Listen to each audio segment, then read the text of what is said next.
je tiens à remercier M. Yata pour son invitation et aussi l'opportunité qu'il m'a donnée pour intervenir aujourd'hui.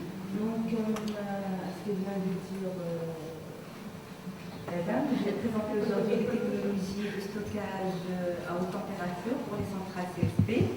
Mais donc, avant de commencer, je profite de l'occasion pour présenter Massir, parce que j'ai remarqué que pas mal de gens ne la connaissent pas.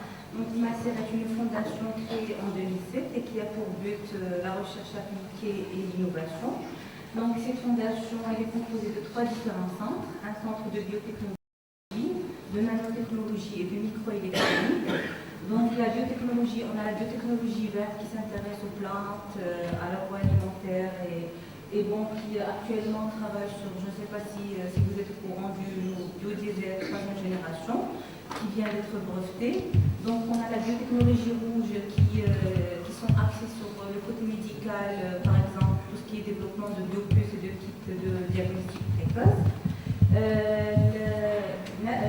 Le centre de la nanotechnologie dont je fais partie s'intéresse bien sûr à tout ce qui est matériaux, nanomatériaux, les composites, l'optique. Donc on a aussi les PV, donc on les présenter par la suite tout ce qui est couche pour PV. Et on a le centre de la microélectronique qui font tout ce qui est micro-packaging, micro-processing. Et donc, on a une plateforme très diversifiée, donc j'invite les gens qui sont intéressés de l'unité, donc on est à Rabat. Et là, à côté de tout ce qui est recherche appliquée, on fait aussi des prestations de services auprès de nos partenaires. Donc, on travaille avec les diverses universités du Royaume, en plus de partenaires industriels, TOCT, Managing et autres. En plus d'autres partenaires internationaux comme l'IR, le CEA, Éléphant Vert, et bon, ça dépend du domaine sur lequel on travaille. Donc parmi les départements, on a le département énergie, créé en fin 2011. Et dans ce département-là, pour le moment, on a 2 différents projets. Si je me permets de dire 3 projets.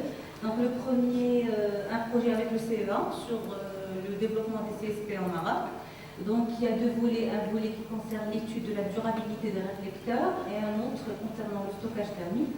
Donc pour tout ce qui est durabilité, donc la finalité de ce projet, c'est la réduction du coût de maintenance et de remplacement des réflecteurs et donc l'augmentation du rendement des centrales à installer.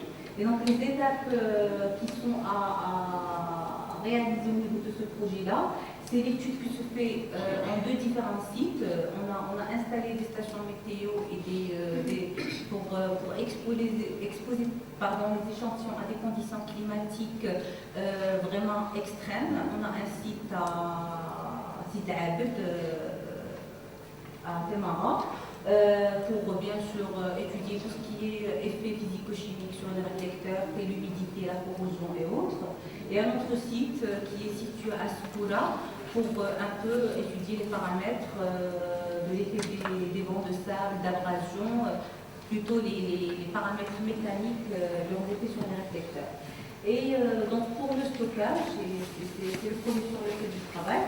Là, on veut développer bien sûr un système de stockage basé sur les roches marocaines, puis bien sûr la richesse de notre patrimoine marocain par ses pierres naturelles. Et donc là, les finalités sont l'utilisation d'une variété de roches marocaines assez abondantes afin de pouvoir réduire l'investissement et donc implanter les centrales CSP au Maroc en se basant sur un système où l'utilisation d'un matériau purement marocain. Donc les principales étapes, donc on passe par l'identification de la roche adéquate et qui permettrait un stockage assez important. Et par la suite, bien sûr, un montage d'un prototype pour l'étude de la faisabilité à grande échelle. Donc un troisième projet qui concerne le développement des chauffe-eau solaires. Ça, c'est un projet qu'on a gagné en répondant à l'appel d'offres d'IRESEN, c'est le dernier appel d'offres de terme. Donc là, la finalité, c'est l'utilisation des matériaux polymères et leur modification pour le développement des chauffe-eau bien sûr, tout en ayant des rendements qui sont comparables à ceux qui sont présents dans le marché et leur mise sur le marché marocain et pourquoi pas international afin bien sûr être accessible pour une grande partie de la population. Donc les principales étapes du projet, c'est la mise en œuvre des matériaux polymères et leur modification, le design et la fabrication du prototype qui va se faire en partenariat avec un industriel, et finalement les essais de durabilité et de rendement du chauffe-eau développé. Donc pour ma présentation, je vais commencer par définir le besoin en stockage, à définir aussi le principe du stockage de l'énergie thermique et qui se fait par trois technologies, par chaleur sensible, par chaleur latente et par thermochimie, et bien sûr, je finirai par une conclusion. Donc, comme vous le savez, l'énergie solaire est une source généralement intermittente à cause des conditions climatiques et aussi qui est en inadéquation avec les besoins en puissance. Et donc, la solution, c'est de stocker de l'énergie quand elle est abondante pour la restituer en cas de besoin. Dans ce sens, les centrales CSP s'intéressent de plus en plus au système de stockage afin de pouvoir déplacer la production de l'électricité vers les heures de pointe de consommation. Et donc, le stockage de l'énergie se fait bien sûr en se basant sur trois filières d'exploitation qui est la photovoltaïque, le thermique et le thermodynamique. Donc aujourd'hui, nous nous intéressons bien sûr aux techniques de stockage par voie thermique. Donc par voie électrique, donc on trouve, comme vous savez, soit par électrochimie, hydrogène, ou aussi par air comprimé ou par step comme celle qu'on a à Forêt. Donc ce stockage-là, il va permettre une production d'une puissance de sortie constante au cours des périodes intermittentes, une meilleure utilisation des turbines et des équipements auxiliaires et aussi une diminution de la maintenance et donc la réduction du coût moyen de l'électricité.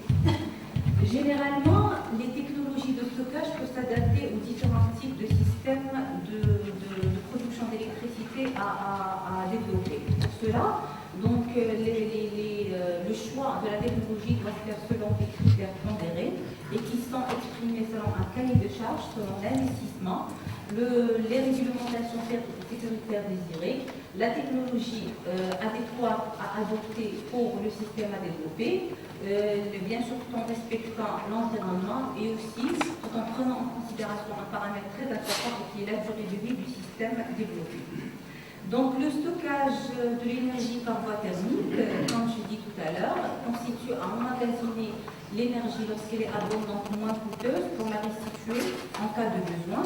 Et donc le stockage par voie thermique se fait par trois techniques, soit par chaleur sensible, latente ou encore par thermochimie. Donc pour le stockage par chaleur sensible, à ce niveau-là, donc généralement l'énergie elle est emmagasinée, ou plutôt elle est stockée sous la forme d'une élévation de température et elle est restituée bien sûr lors de la diminution de ces températures-là. Donc la quantité de chaleur, elle reste toujours proportionnelle à la capacité calorifique du matériau de stockage, à l'élévation de la température et bien sûr au volume à stocker. Donc ce type de stockage-là, il est limité par les déperditions thermiques qui se passent au cours des échanges et aussi par son isolation et aussi à cause de changements de phase auxquels le matériau pourrait subir, bien sûr lors d'une évaporation ou lors d'une fusion. Donc il y a une panoplie de matériaux qui peuvent être utilisés pour le stockage, mais le choix doit être réalisé selon des critères pondérés. Donc nous avons des matériaux liquides et des matériaux solides. Donc là, il y a quelques exemples de vapeur d'eau, d'huile et d'essai fondu. Mais donc j'ai plus spécialement spécifié ici les matériaux qui sont utilisés pour les centrales qui sont déjà soit mis en service ou qui sont en phase de recherche. On a l'huile terminale, on a les essais fondus, on a les ITEC déjà commercialisés mais qui sont toujours en phase de recherche. Qui possèdent des capacités calorifiques assez élevées, permettant bien sûr un fonctionnement à des températures entre les 400 et 600 degrés. Donc, on a des matériaux solides. Alors, ces matériaux présentent l'avantage de l'abondance, de la disponibilité, du pouvoir, mais surtout en possédant une capacité calorifique élevée, le fonctionnement dans une gamme de température qui reste illimitée, c'est une chose qui est très importante pour le stockage. Donc, je cite quelques exemples. Je pense que mon collègue avant, il a déjà présenté des exemples de centrales, mais là je vais me focaliser sur le système de stockage de ces centrales-là. On a l'Ondasol qui se trouve à Séville, en Espagne, et qui a été mise en marche en 2008. Cette centrale cylindro parabolique, elle adopte un système de stockage sur un mélange effectif de sel fondu, de nitrate de sodium et de potassium. Donc cette centrale permettant une génération de puissance de 50 MW permet un fonctionnement de 7h30 en dehors du rayonnement solaire. Donc un deuxième exemple qui est la Gema Solar, récemment inaugurée en 2011. C'est une centrale à tour qui permet d'acquérir ou d'atteindre des températures de l'ordre de 1000 degrés. Et donc le système de stockage est basé sur le même principe que celui de l'Ondasol. C'est toujours l'utilisation d'un mélange éthylique d'acétate, de nitrate de sodium et de potassium. Donc généralement l'énergie solaire espère franchir un nouveau palier avec ce type de centrale-là et de produire de l'électricité en continu, du moment qu'elle permet un stockage ou plutôt un fonctionnement durant 15 heures en absence du rayonnement solaire. Donc c'est... d'accord. Je vais essayer d'aller plus rapidement. Donc généralement ces systèmes qui restent toujours à l'échelle qui date se basent sur l'utilisation des sels fondus, mais malheureusement ces matériaux présentent l'inconvénient de température de fusion qui reste assez élevée et donc qui nécessite une maintenance en continu afin d'éviter surtout le problème de congélation dans les zones désertiques.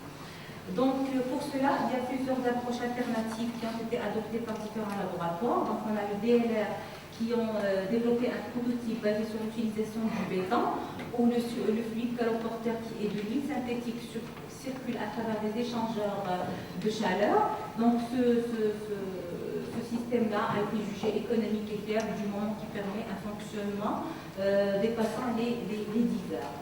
Donc une autre alternative développée par Sendia, donc là on a Sendia, ils ont permis le passage de l'utilisation de 2 réservoirs à un seul réservoir, où on a le passage des sels fondus à travers un échangeur de chaleur, et bien sûr par l'utilisation de pierres naturelles de diamètres différents afin bien sûr de diminuer la porosité et d'augmenter de presque 25% le volume du fluide circulant. Donc là, c'est quelques exemples de centrales déjà existantes, comme vous voyez, dans la majorité sont basées sur l'utilisation de sels fondus avec 2 réservoirs de stockage. Et donc actuellement, les chercheurs, ils essayent toujours dans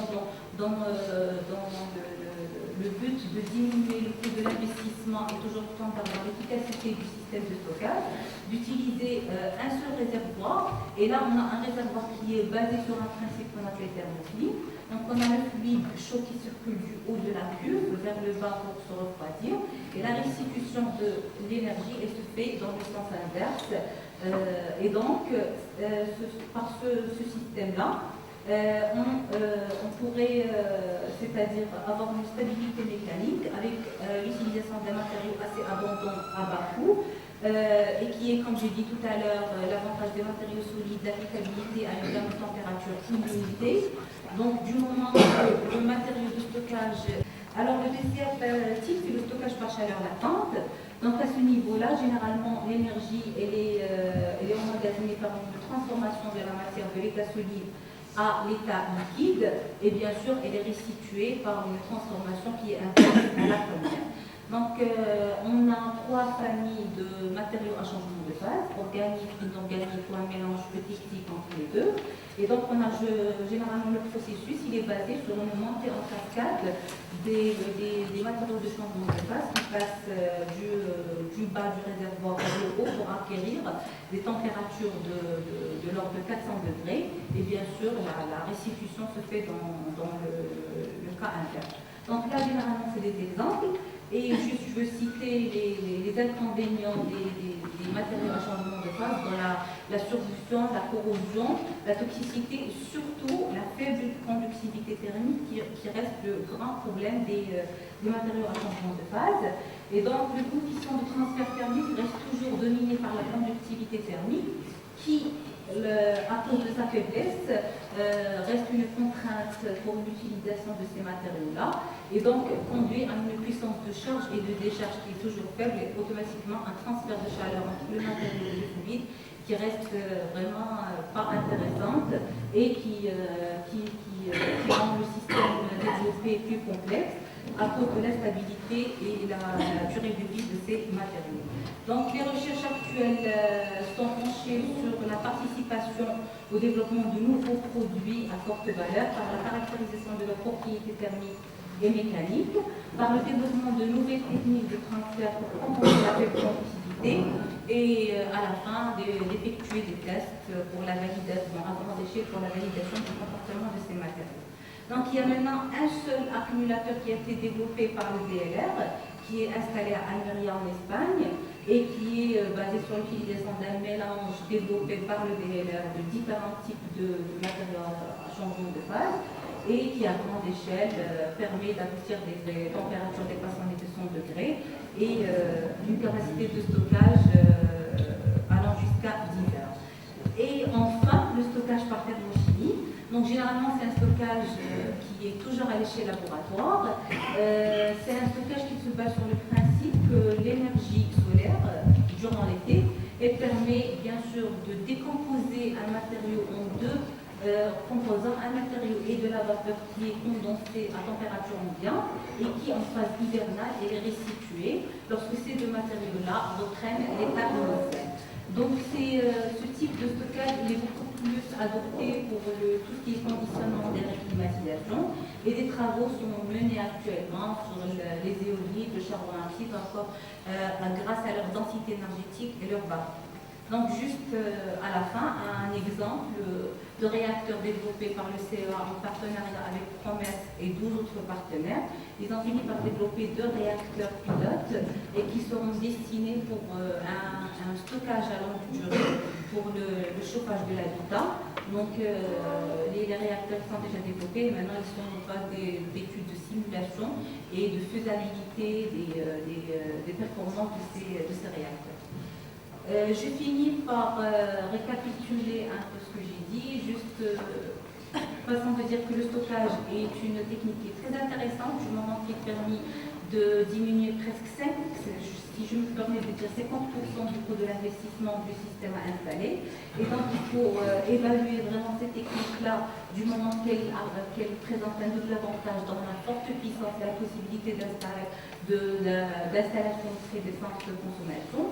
L'évaluation de nouveaux systèmes de stockage par la prise en compte des différents paramètres tels la capacité, le stockage, la température de fonctionnement et le temps de réponse. Les intérêts majeurs sont actuellement portés par différents laboratoires pour l'amélioration de la technique de stockage sur les C32 par la réduction de leur coût et surtout éviter les phénomènes de solidification. Et finalement, d'autres recherches se développent pour utiliser les matériaux solides pour le stockage de l'énergie. Et merci pour votre attention.